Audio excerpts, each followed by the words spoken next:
2-3 पाण्याने आपण शेपूची भाजी अशी छानपैकी धुवून घेतलेली आहे। आता कढईमध्ये आपण असं तेल टाकून घेऊया।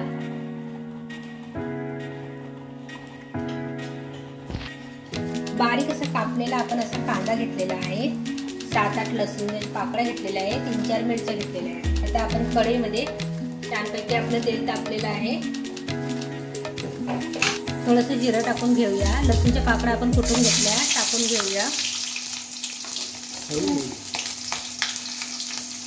लसूणच्या पाकळ्या अशा लालसर झाल्यानंतर आपण बारीक चिरलेला कांदा टाकूया।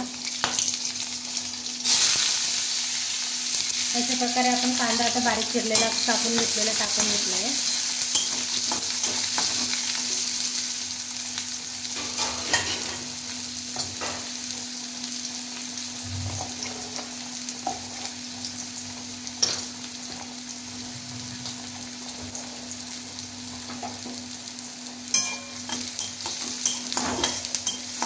आता 2-3 मिनिट कांदा आपला झाल्यानंतर आपण मिरच्या टाकून घेऊया।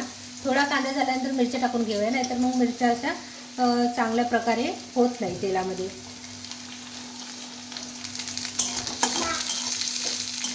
कांदा आणि मिरच्या असं आपण तेलामध्ये आता फिरवून घेऊया।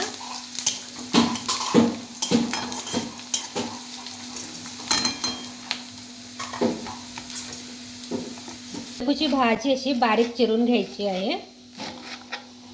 लालसर कांदा आपला झालेला आहे, कांदा आता मिरची आणि आपण आता शेपूची भाजी टाकून घेऊया। याच्यामध्ये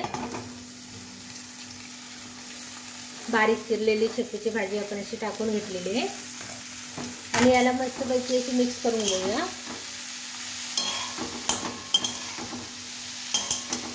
अशी ताजी हिरवीगार शेपू खायला पण मस्त लागतं, भाकरीसोबत तर आणखीच टेस्टी लागतं। भाकरी आणि शेपूची भाजी जर असली तर खूप छान लागते। अशा प्रकारे आपण आता मिक्स करून घेतली आणि याच्यावरती आता प्लेट ठेवूया। आपण थोड्या वेळ शिजून घेऊया, 7-8 मिनिट अशी। तर थोडंसं मीठ टाकून घेऊया आणि मिक्स करून घेऊया।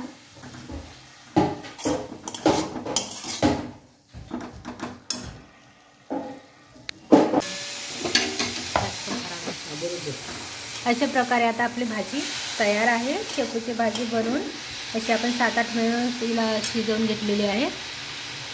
आता आपण सर्व करून देऊया।